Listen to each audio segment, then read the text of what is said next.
it's Sarah Jane from Cards and a Cuppa, and I'm here with a fun little box that I've designed to send some Christmas gifts in this year. It's a really simple and easy box to make, but it just looks a bit pretty with the bells and the special little tag on it. So I've got a short tutorial for you, so I hope you enjoy it.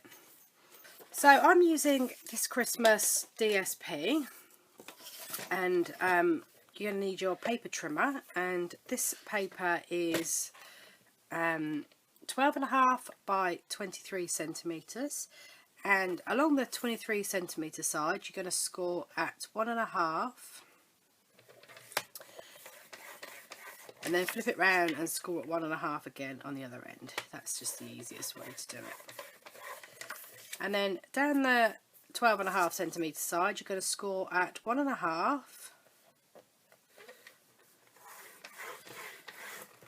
and then flip it round and we're going to score at 5.5 centimetres, 7 centimetres and 11 centimetres.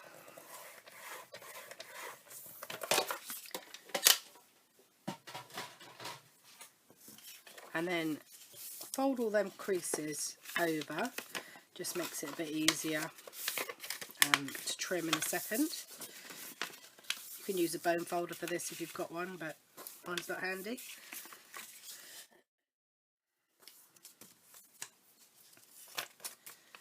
And then you're just going to trim up on all the end score lines to the 1.5 centimetre line.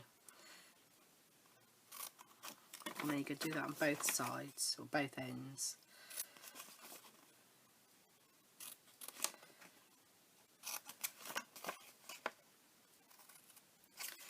Okay, so you folded all them score lines in. I'm just going to fold one of the middle ones back. It doesn't really matter which one, it just makes it easier to glue in a second.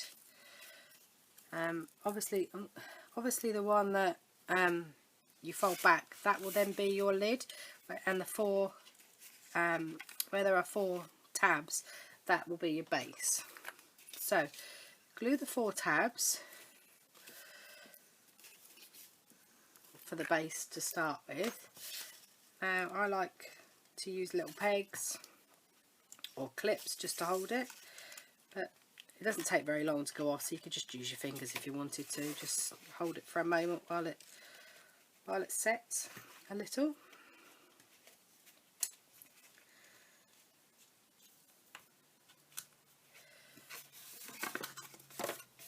And then just glue the 2 tabs at the top.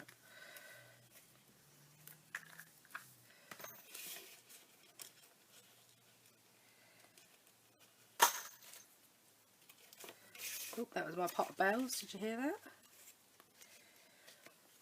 Now I've got a small oval punch.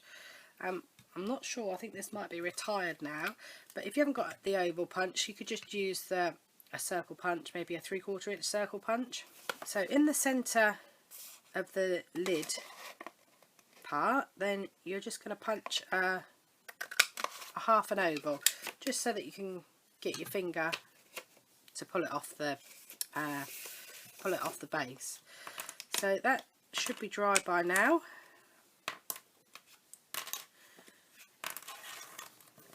Now I've got a little Christmas present to go in mine that I've wrapped in tissue paper, and I've also stamped with the Tin of Tags stamp set, the snowflake from that.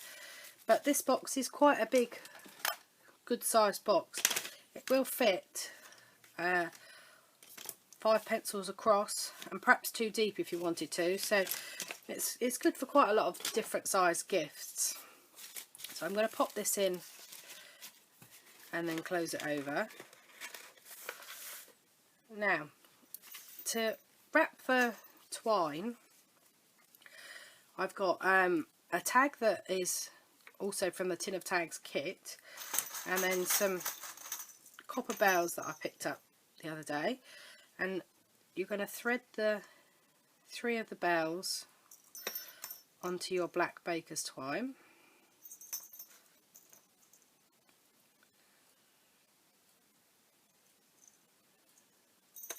And the tag,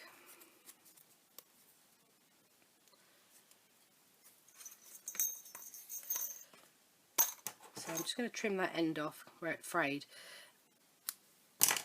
So I've got a good end to start with. Now, to get this effect in one lot, then you're going to start by hanging over the edge about, I don't know, 3 or 4 inches. Wrap it round the centre and come right down to the end and position your tag. Then fold round again, going back towards the centre, leave a bell, fold round again,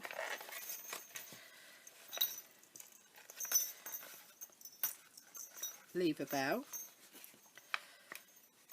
Remember to hold this centre bit so it doesn't come unravelled, and then fold round a final time, leaving a bell again, and then aim back towards the centre where you can tie. Well, I found it easier to tie a knot, a double knot, and then tie a bow over the top of the knot. Otherwise it was a bit tricky to get the bow to stay in place, because this paper's a little bit thinner. You can't put a lot of pressure on it, otherwise it'll crumple. So maybe if you made it out of card you could probably get away without the knot, but it doesn't matter if you did the knot. And then just tweak your twine so your bells all sit in the right place. Now, just for extra security, I just popped a dimensional on the back of the tag. I also popped a dimensional between the tag and the piece of copper paper that I cut the same size, so that you could always see the copper underneath it.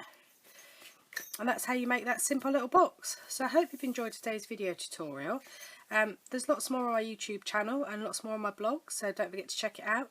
And thanks for watching today.